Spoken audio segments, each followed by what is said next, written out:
You're watching the best version of you. The answers are always somewhere, and you will find them at Wordsmith Speakers Alliance. You will find personal, professional, spiritual, and community development answers at www.wordsmithspeakersalliance.com.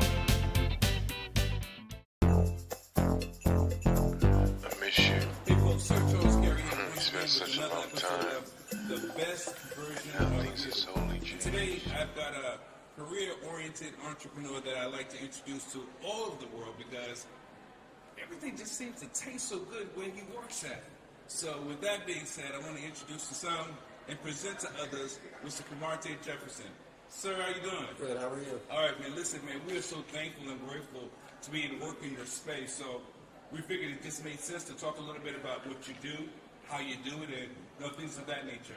Yeah. Now, my first question for you is, are you from the area? Yes. From D.C., Northeast. Okay.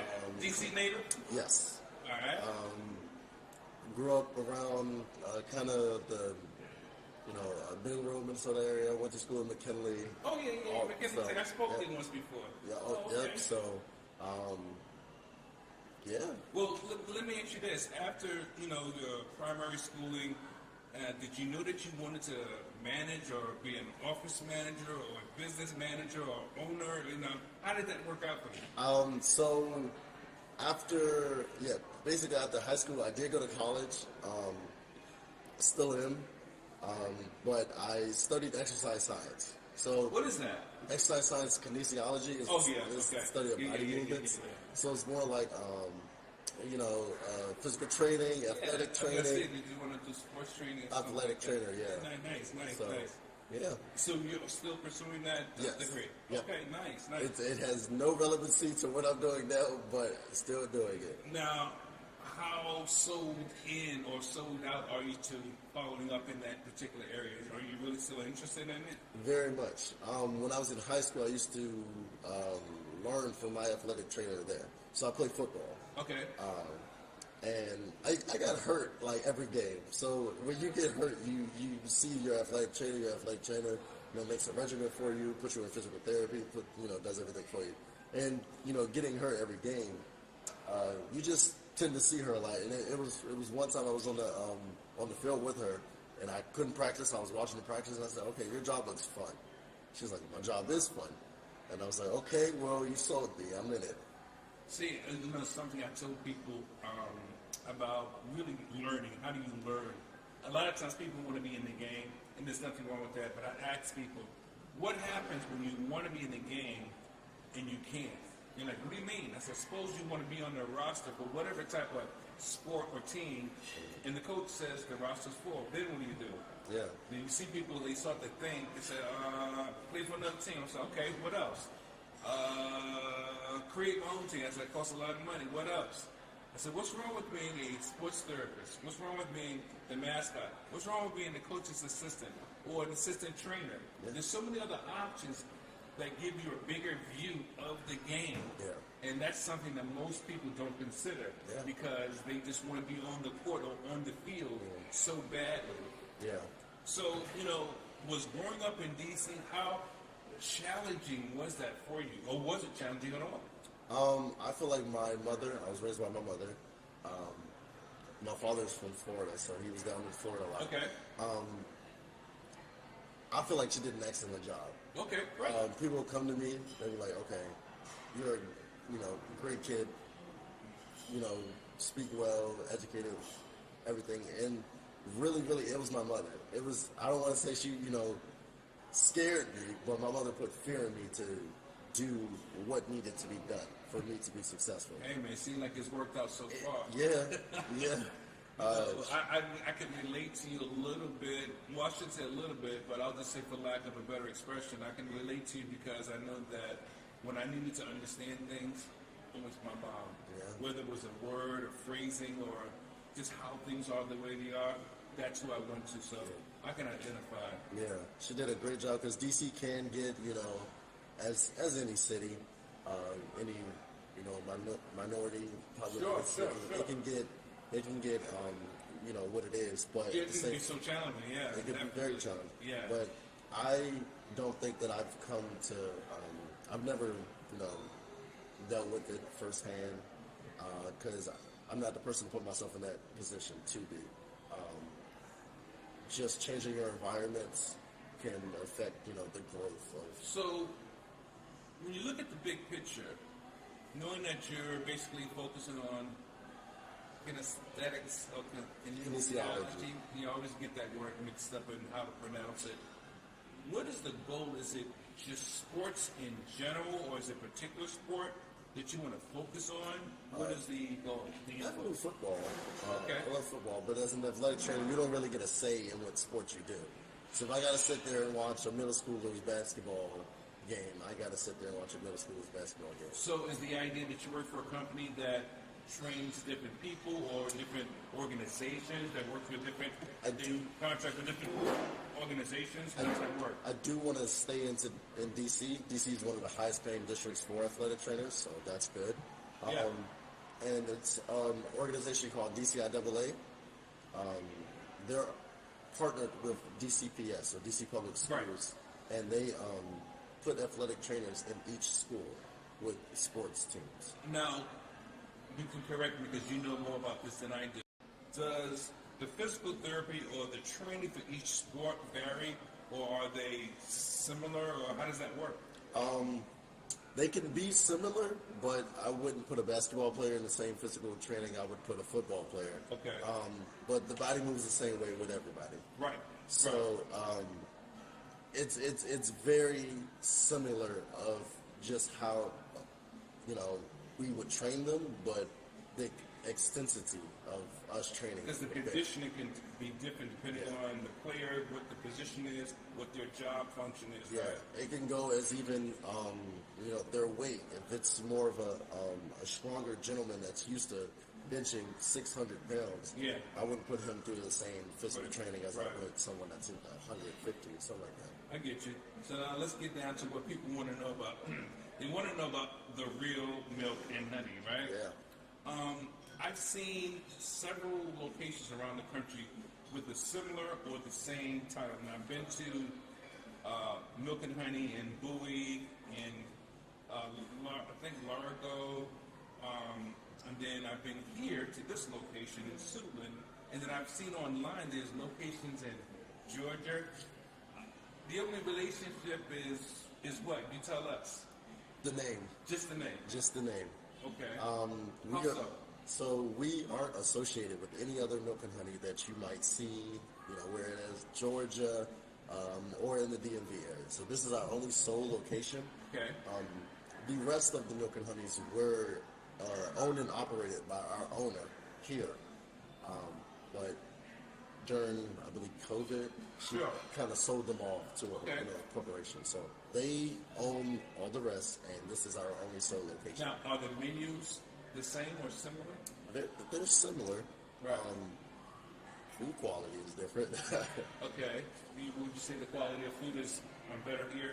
I think I'm biased, but yes. Yeah, I know because I've gone to, like I say, the location in Bowie and the location, I'm calling it Largo, but I don't think that's the name. College Park area?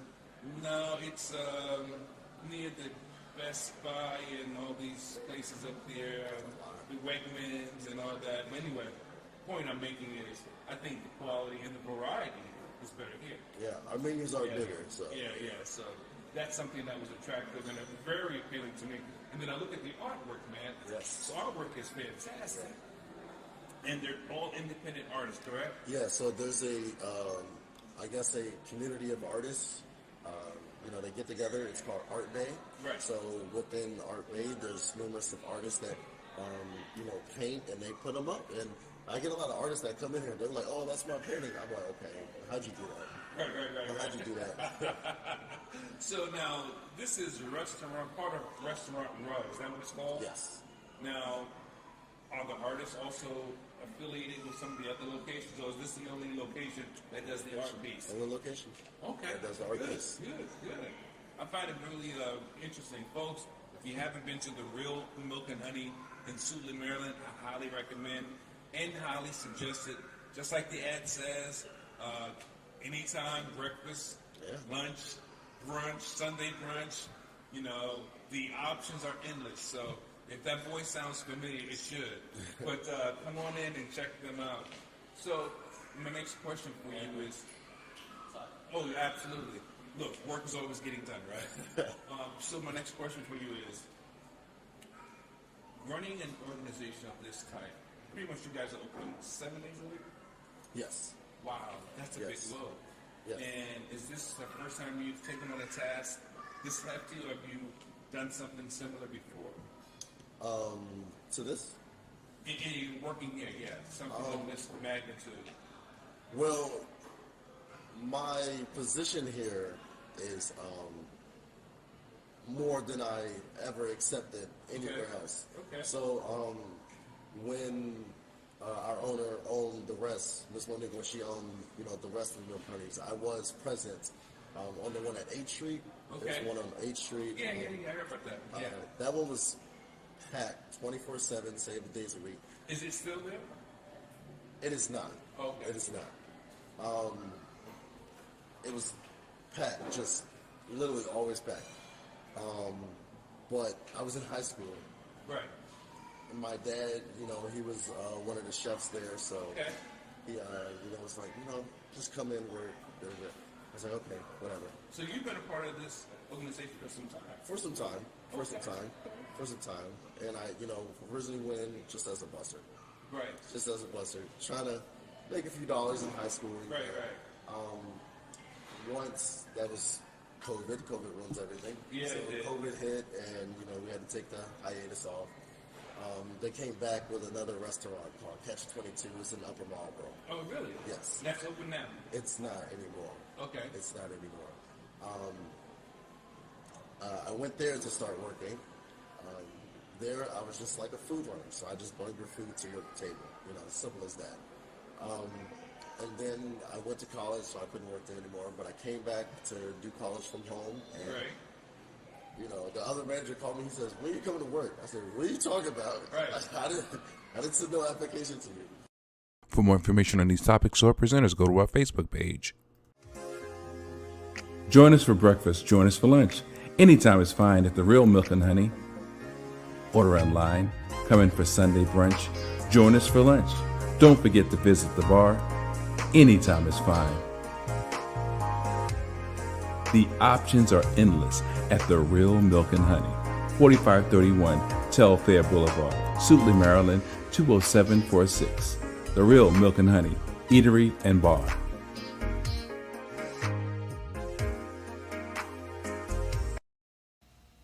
A&A provides superior book services for all your book needs. A family business with over 40 years of fast, easy, and affordable book printing experience.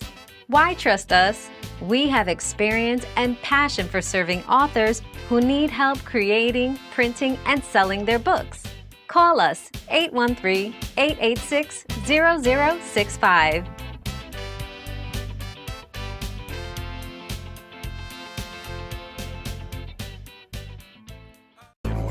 Unique Care, known and proven. Our products are designed to keep you balanced and fresh. Made to hydrate and moisture dry skin. www.uniquecare.com.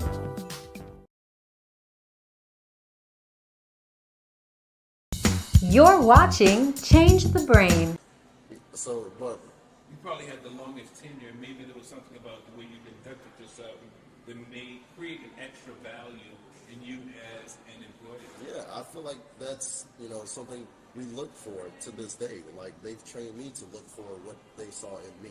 Which brings me to my next question. I would imagine you are responsible for hiring, or you and Ms. Monique are responsible for hiring. How is it to handle staff that works 7 days a week? Is that a So you try, challenge for you? you try not to make your staff work 7 days a week. Okay. That's not, especially with customer service. There's, you know, my staff is in customers, you know, presence so much that if they're tired, our customer's going to notice. If they're angry, a customer's going to look sad. Customer's going to. So you got to switch up the schedule. You got to switch up the schedule. It's like, okay, take a break because it's needed. You worked hard. Take a break because it's needed. Sure. You know, breaks aren't for recreational purposes. They're literally needed so you can, Recalibrate. So do your staff pretty much work like a 4-day or 5-day week, just with reasonable hours? Yeah. So, Okay. and then they get to practically make their own schedule. So we have an app. They put in the app their availability. So Okay. say they just don't want to work on a Sunday, they can put not available on Sunday, and I won't schedule them for Sunday. Okay. You know, you Okay. gotta have leniency just because they feel like if they enjoy coming to work here, they're gonna come. That to makes work. it better. Yeah, absolutely. Wow, that's interesting. Yeah. So, a person that manages a facility like this or an entity as well known as this one is, you're responsible for the employees, for the hiring. What about inventory? yeah. All inventory, food as well as paper goods, and wow. Yep. And Yep. so, how do you handle it? Is it difficult for you? Is it? Once you get in the rhythm, I guess you don't stop dancing. Yeah. It's just like Barry muscle White said, "Let the music play." yeah, it's just like muscle memory at this point. Okay. So you just do it. You just know. Okay, it's Tuesday. I gotta put my order in. It's Thursday. I gotta put my order So in. how long have you actually been affiliated with the ownership? As far as Working, Working? yeah. since Because I heard say high school. yeah, so since 5 years, 6 years now. Okay. 5 years, 6 years now. That's I wouldn't say unusual, but some people stay in the hospitality or the food industry for a long time. Yeah. But it seems like you made your rounds. I have doing different things, different locations, and when you go to a new place, you got to pick up fast, you got to learn fast, so Right. you can be perceived as a good employee. So it was, I wasn't coming here to, Mess around. it was good work. 10 toes down, as they say. Yeah. Okay, that's great, man. And so, when do you finish school? How far away are you? Whew. So I am a sophomore now. Okay. I had to the Take credits, some time. yeah. So you got a couple years technically, left. yeah. Okay. And I have to get my master's too, so that's an Really? additional 2. Wow. We're gonna be there. A franchise. What's going to happen then? You have the real Milk and Honey too. Oh man. Depends. I never want to decline opportunities. Sure. Never want to decline any, doors or anything like that. Well, they say it's all about multiple streams of income, and they've been saying that for quite some time. And I agree. Yeah. I'm a speaker, I'm an author, I'm a trainer. I do shows, I do this sort of thing. Yeah. And you do have to have your irons in the fire. I think the most important thing, at least from my experience, is that you're passionate about what you do. I know sometimes we always have that as an option. We just have to do what we have to do because we have to pay bills or put food on the table. But if you do get the option to do something and you're passionate about it, it doesn't get any better than that. That's like the best Yes. scenario, period. Yeah. And I highly recommend that whether you're an entrepreneur or you're career driven, do what you're really excited about, because if you don't, you only have yourself to blame, number one. Yeah. You can't say now that you've heard the words, you didn't know. You can't say I Yeah. didn't know. You Yeah. know? So, in addition to having the restaurant that's open 7 days a week, has fantastic food, fantastic artwork, what other options are available at the Real Milk and Honey? I feel like our drinks at the bar are top tier. Really? If I do say so myself, our bar is excellent. We didn't start with a full bar. We transitioned into it. Okay. So our bartenders had to get creative when we did. It's like, okay, the customer wants this drink. We don't, have the most options, but let's make a good drink still. Okay. So having those bartenders that could, flip on that switch and say, okay, Right. this drink's Like, be like, what was that movie Cocktail with Tom Cruise? I forget what it's called, with the guys making different drinks. That's them. I remember we had a event here. It was like 300 people in here, and everyone put in a drink. So, I got someone passing out the drinks, and the bartenders are literally just back there, like knocking them out. It was crazy. Now, mentioning that, I heard you said that you had an event. What other types of events do you hold here? Yeah, so a lot. We had a comedy show. Really? Yes, it was packed. My mother actually came. She loved it. Nice. She enjoyed herself. Nice. We had a day party that just recently past Saturday. We had a Okay. day party. We do all type of events. Brunches on Sunday? We do our brunch on Sunday. We bring in our live DJ. Okay. So the DJ, What about live performances, like singers or? that was at our day party last Okay. Saturday. They Nice, had performances. Yeah, that was really cool too. Do you have a creative side yourself? Do you perform or do anything music? I don't perform. I did do theater, but I was behind the scenes. Okay, production. Yeah, I did Okay. cameras and lights Yeah, and yeah. sound. Man, that could have had you rocking the camera, man. Yeah, easy. You still have gear? I don't. Okay. Just because I don't have that I much love it. stuff. I'm one of the biggest geeks when it comes to Yeah. cameras and gear and computers. I love it. I don't know why, but I think because I'm a true creator. Mm-hmm. I used to think that, when I sang, because I'm a musician as well, I'm a singer or I'm a songwriter. And then when I started speaking many years ago, I transitioned and I said, oh, I'm a speaker, I'm an author. And what it boils down to, I'm a content creator.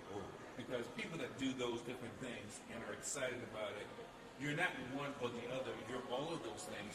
It's just that you're doing those things in different modes and at different times. So, Yeah. it's I guess a teachable moment or a learnable moment for people to realize who they are and what they have to offer. So that's fantastic. Yeah.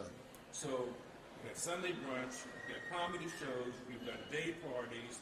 I mean, you guys have done it all, and again, you've got great artwork, which helps the ambiance. Great food. Now, I know you guys got the waffles, you got the seafood. I mean, is there anything else for you guys to do to grow? Because it seems like you're doing it all and doing it well. There's always room for improvement. Sure. Whether a customer may see it or not. Right. So it helps if they don't. Right. So there's always room for improvement. So sometimes I'll go back there. I'll be like, okay, maybe this recipe, maybe we should do this to it just to make it that better. Because Okay. just because we had like a critique. So Sure. it's like taking the criticism that we get. Doesn't matter if negative, positive, and Yeah. actually applying it, because that's where the improvement comes from. Look, I hated criticism. Oh. Even though it was a critique when I was younger, I just couldn't stand it. But as I got older, I realized how to benefit from it, Yeah. how to learn from it, and take it to serious consideration. Because everyone that says something that's not complimentary is not against you.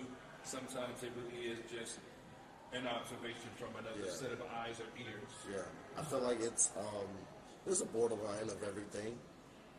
Borderline of, okay, are you talking trash, or is Right. this Right. something I can actually use? Yeah.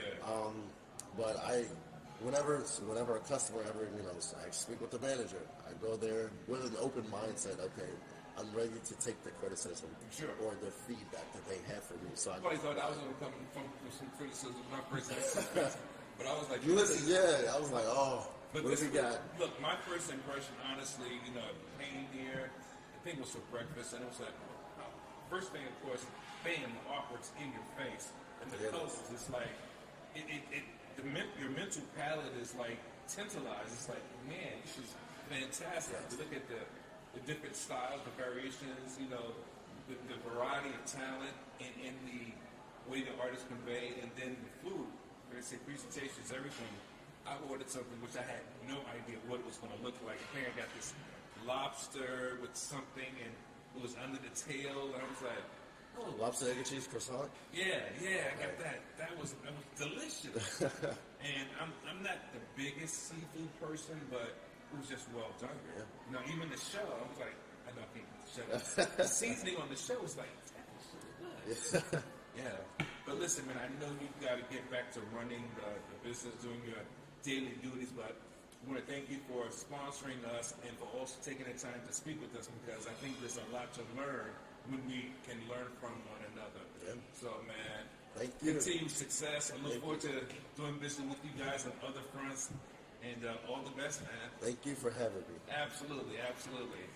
And as I say, folks, it's not really just about, what you do here and there. It's really about the big picture. I'm a big picture thinker, and I advise and suggest for you to become a big picture thinker as well.